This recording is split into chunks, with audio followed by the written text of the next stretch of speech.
오늘은 역대기상 7장과 8장의 말씀을 가지고 잊지 않으시고 일하시는 하나님이라는 제목으로 말씀을 나누겠습니다. 오늘 말씀도 화요일과 같이 역대기상에 있는 족보에 대한 말씀입니다. 7장에는 이사갈의 자손 베냐민, 납달리, 므낫세, 에브라임, 아셀의 자손이 기록되어 있고 8장에는 베냐민의 자손과 더불어 기브온과 예루살렘의 베냐민 사람들에 대한 기록들이 있습니다.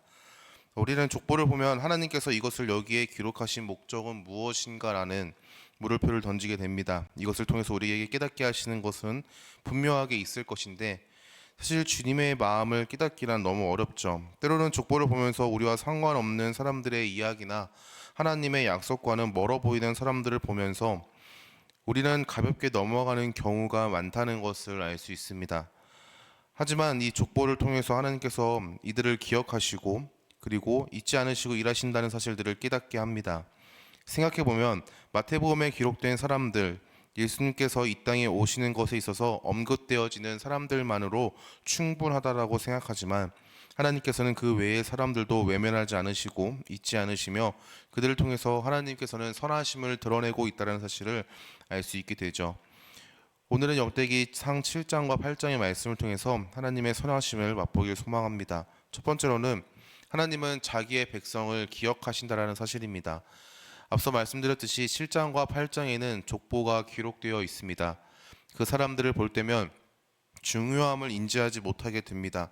예수님이 중심인 주제인 성경에서 이들을 기록하신 목적은 무엇일까라는 질문을 던지게 되는 것이죠. 하지만 우리는 이들의 이름이 기록됨을 통해서 하나님께서는 하나님의 백성 모두를 기억하고 계신다라는 것을 깨닫게 됩니다. 우리는 중요한 인물을 중심으로 세상이 돌아가는 것처럼 여깁니다. 이러한 것은 세상에서의 법칙과 같아 보이기도 하죠. 그리고 이러한 생각은 교회 안에서도 마찬가지라고 합니다. 담임 목사나 교육자 몇몇의 리더를 통하여 이 교회가 세워진다라고 생각합니다. 이러한 잘못된 생각으로 교회 안에서 남들에게 인정받지 못한 섬김을 하지 않으려는 나쁜 섬김의 자세를 갖는 것이 이 교회의 문제인 것이죠. 그러나 우리 예수님은 모든 사람들을 기억하십니다. 그리고 묵묵히라는 성도를 통해서 교회를 세워나가시죠. 출애굽기 1장에서는 요셉과 그들의 형제들이 죽은 이후에 있었던 사건들을 기록합니다. 어쩌면 하나님의 약속의 성취가 끊어져 버린 것 같은 상황에서도 그리고 기록되지 않은 백성들의 부르짖음을 통하여 하나님은 그 부르짖음을 들으시고 하나님은 애굽에서 일하십니다. 애굽이라는 나라에서 핍박을 받는 가운데 백성의 부르짖음을 외면하지 않으신 하나님께서는 그들을 위하여 역사하시죠. 하나님의 일하심은 중요한 사람을 통해서 행하신 것이 아닌 백성의 부르짖음을 듣고 행하신 것임을 알 수 있습니다. 하나님께서는 그들을 잊지 않으셨습니다. 누구의 자손이라고만 기록되는 그 사람 외에도 언급되지 않은 자들의 부르짖음을 들으시고 하나님은 외면치 않으시고 일하셨죠. 사랑하는 성도 여러분, 하나님께서는 자기의 백성의 이름을 전부 기억하십니다. 우리의 이름도 기억하시는 것이죠. 목사, 장로, 권사라는 직분을 갖는 자만이 하나님 앞에 기억되는 것이 아닙니다. 너무나도 작은 어린아이 같은 신앙을 가졌어도 하나님은 우리를 기억하시고 교회에서 빛도 없이 이름도 없이 하나님께 섬기며 나아가는, 하나님께 헌신하며 나아가는 자들의 이름을 기억하시죠. 그리고 그들을 통하여 일하십니다. 비준비하시냐는 찬양에서는 하늘의 별을 세시며 그 수를 다 아시는 그 주님이 모든 이름을 지으셨다라고 얘기합니다. 그 주님께서 우리를 통해서 지금도 일하시고 계십니다. 우리는 때로 사람의 시선이나 사람의 칭찬을 바라볼 때가 있습니다. 하지만 우리가 의지해야 하는 것은 우리가 하나님의 백성, 하나님의 자녀가 되었다는 정체성입니다. 우리의 섬김과 헌신은 사람의 시선과 칭찬과 인정으로 인한 결과가 아니라 예수 그리스도의 은혜 안에서 새롭게 허락된 신분, 성도라는 정체성으로 인함인 줄 믿습니다. 기대하고 소망하는 마음으로 예수님 안에서 섬김과 헌신을 감당하는, 그리고 정체성을 의지하며 살아가는 더시티 사랑의 교회 성도님들 될 수 있길 소망합니다. 두 번째로는 하나님의 언약은 무너지지 않는다라는 사실입니다. 오늘 말씀 8장 29절의 말씀을 보면 기브온과 예루살렘의 베냐민 사람들에 대한 기록들이 있습니다. 이 중에는 눈에 띄는 이름들이 있는데 바로 33절의 말씀에 기록된 사울과 요나단이라는 사람입니다.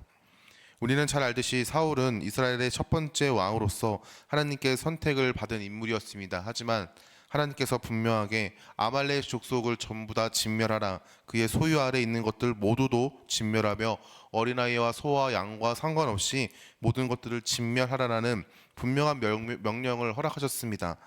하지만 사울은 자기 눈에 보기 좋은 것들을 선택하였고 하나님의 말씀보다는 하나님께 이렇게 하면 하나님이 기뻐하실 거야라는 자기 판단과 자기 의 가운데 하나님의 말씀에 순종하지 않았습니다. 말씀에 순종하지 않음으로 인해 결국은 하나님께 버림을 받은 자가 바로 사울입니다. 그리고 요나단은 사울의 아들로서 다윗의 친구이자 사울 다음으로 왕이 될 수 있었던 사람입니다. 하지만 사울과 요나단은 전쟁에서 패하였고 죽음을 맞이하게 되었죠. 사울의 죽음으로 이스라엘이라는 나라가 무너졌던 것처럼 보이지만 하나님께서 이들을 사용하셔서 다른 사람을 세우셨습니다. 그것이 바로 다윗입니다. 하나님의 약속이 무너진 것처럼 보이지만 사실 하나님의 약속은 굳건하였습니다. 그리고 하나님께서 선택하신 사람들을 통하여 그 약속은 계속해서 이어진다는 사실을 우리가 기억해야 하는 것이죠. 룻기의 말씀을 생각해 보십시오. 사사들이 치리하던 땅에 흉년이 들었습니다. 유다 베들레헴에서 살았던 한 사람 엘리멜렉이라는 사람을 언급하면서 룻기의 말씀을 시작합니다. 흉년으로 엘리멜렉의 가족들은 베들레헴이 아니라 모압으로 떠나게 되었습니다. 엘리멜렉의 아내인 나오미 그리고 그에게는 아들 둘이 있었는데 두 아들은 모압의 연인들과 결혼을 하였죠. 그저 평범해 보이는 이 가정에 고난이 찾아옵니다. 바로 나오미의 남편 엘리멜렉의 죽음과 그의 두 아들의 죽음입니다.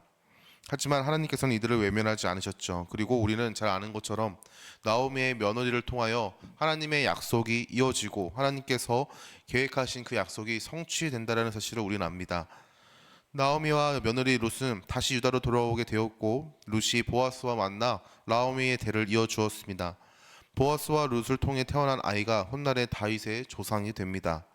끝난 것처럼 여겼던 하나님의 약속은 눈앞에 희망 없는 상황에서도 이어지고 있었던 것이죠. 하나님은 보이지 않는 곳에서도 일하시는 분이심을 기억해야 합니다. 하나님의 언약은 반드시 성취된다는 것을 기억해야 합니다. 말라기 이후의 시간은 400년이라는 시간 동안에는 하나님께서 말씀을 주시지 않으셨습니다. 우리는 이 시기를 암흑기라고 부르는데 하나님의 약속은 그 암흑기 가운데서도 이어졌고 하나님께서 선택하신 다윗의 자손 요셉과 마리아의 가정에 한 아이를 보내주심으로 그 약속이 성취되었다는 사실을 알 수 있습니다. 우리 이러한 신실하신 하나님을 기억해야 합니다. 신실하신 하나님을 붙들어야 하는 것이죠. 사랑하는 성도 여러분, 눈앞에 보이는 문제가 아닌 신실하신 하나님을 의지하는 우리가 되길 소망합니다. 하나님은 눈에 보이지 않을지라도 일하고 계십니다. 우리에게 하신 언약을 지키시고 성취하시기 위해 일하시는 것이죠. 기대하고 소망하는 마음으로 반응하는 것이 성도의 반응인 줄 믿습니다. 세 번째로는 하나님의 구속사는 예수 그리스도 안에서 완성된다라는 사실입니다. 우리는 족보를 보면서 하나님의 뜻을 헤아립니다. 지루해 보이고 불필요해 보이는 족보를 통해서 하나님은 일하고 계신다는 사실들을 깨닫게 되죠. 예수님께서는 하나님께서 세우신 사람들을 통해서 태어나셨습니다. 중요하지 않아 보이는 사람들을 통해서 이어져 내려왔으며 예수님은 중요해 보이지 않은 우리를 구원하셨습니다. 오늘 말씀의 끝자락에 보면은 이 사람들에 대하여 이렇게 고백합니다. 올람의 아들은 다 용감한 장사요 활을 잘 쏘는 자라. 아들과 손자가 많아 모두 150명이었더라. 역대상 말씀에서는 베냐민의 기브온과 예루살렘에 있었던 베냐민 사람들을 향하여 용사라고 얘기합니다. 하지만 그 용사를 통해서 나라가 구원을 받은 것이 아니고 용사를 통하여 그들이 죄 가운데서 구원받은 것이 아님을 우리는 알죠. 하나님의 구속사역은 오직 예수님 안에서의 완성됨을 기억해야 합니다. 하나님의 아들이신 예수님은 이 땅에 오실 때 천사가 강림한 것처럼 오시지 않으셨습니다.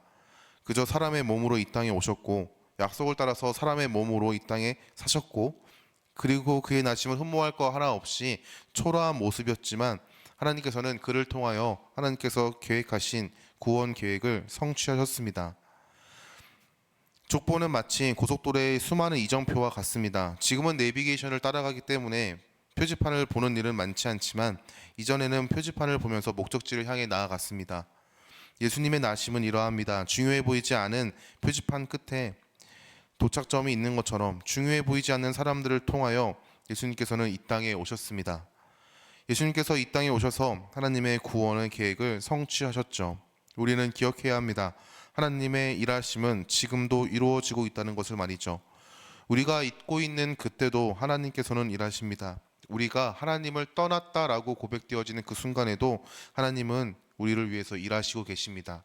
모든 이가 하나님을 부정하고 있는 그때에도 하나님께서는 일하시고 계시고, 모든 이가 하나님을 찬양하는 그때에도 하나님은 일하시고 계신 것이죠. 하나님은 지금도 일하시고 우리를 인도하십니다. 우리는 기대하고 소망해야 합니다. 이 반응은 믿음의 반응인 줄 믿습니다. 말씀을 마치겠습니다. 족보를 묵상하다 보면 하나님의 선하심과 더불어 하나님의 큰 계획에 놀라게 됩니다. 성경의 말씀이 너무 방대하다 보니까 이런 인물을 통하여 일하셨구나, 이런 인물을 통하여 하나님께서 이렇게 행하셨구나라는 사실들을 놓치게 되죠. 하지만 족보의 말씀을 묵상하다 보면 이전에 하나님께서 세우신 자들을 통하여 맞아, 이런 일도 하셨지, 이렇게 큰 일도 하셨어, 이렇게 악한 사람도 하나님께서는 사용하셨구나, 우리는 이런 것들을 깨닫게 됩니다. 하나님은 계속해서 일하시고 계시고, 하나님의 계획은 끊임없이 진행 중이며 하나님의 계획 안에 살아가는 존재가 바로 우리인 줄 믿습니다. 하나님은 지금도 우리를 일하시고 계십니다. 눈에 보이지 않는 그 상황에서도 우리를 포기하지 않으시고 일하시는 분이 바로 우리의 아버지가 되시는 하나님입니다. 이러한 하나님의 일하심에는 하나님의 선하심을 바라보게 합니다. 너무나도 죄악 가운데 있는 백성들을 위해서 하나님은 일하시고 계십니다. 인간의 마음으로 바라볼 때면 버리는 것이 합당한 것처럼 보이는 자들을 통해서도 하나님은 일하시고 그들을 외면하지 않으시고 그들을 포용하십니다. 예수 그리스도의 은혜로 구원받은 성도, 교회를 통하여 하나님은 지금도 일하시고 계심을 기억해야 합니다. 예수님의 다시 오시는 그날까지 성도를 통해서 하나님은 교회를 통하여 일하십니다. 우리는 하나님의 일하심에 믿음으로 동참해야 합니다. 사랑하는 성도 여러분, 잊지 않으시고 일하시는 하나님을 의지하는 우리가 되길 소망합니다. 하나님의 선하심을 바라보는 우리가 될 수 있길 소망합니다. 세상을 바라보면 때로 내 생각과 내 계획과 내 뜻과는 다른 모습들을 바라볼 때면 정말 하나님께서 왜 이렇게 일하시는가에 대한 질문을 던지게 되죠. 그러나 하나님은 선하시고 완전한 분이시기에 성도의 반응은 그 일하심 가운데 믿음으로 동참하는 것인 줄 믿습니다. 하나님의 일하심에 기대하고 소망하며 동행하는 여러분들 될 수 있기를, 더시티 사랑의 교회가 될 수 있기를 예수님의 이름으로 축원합니다.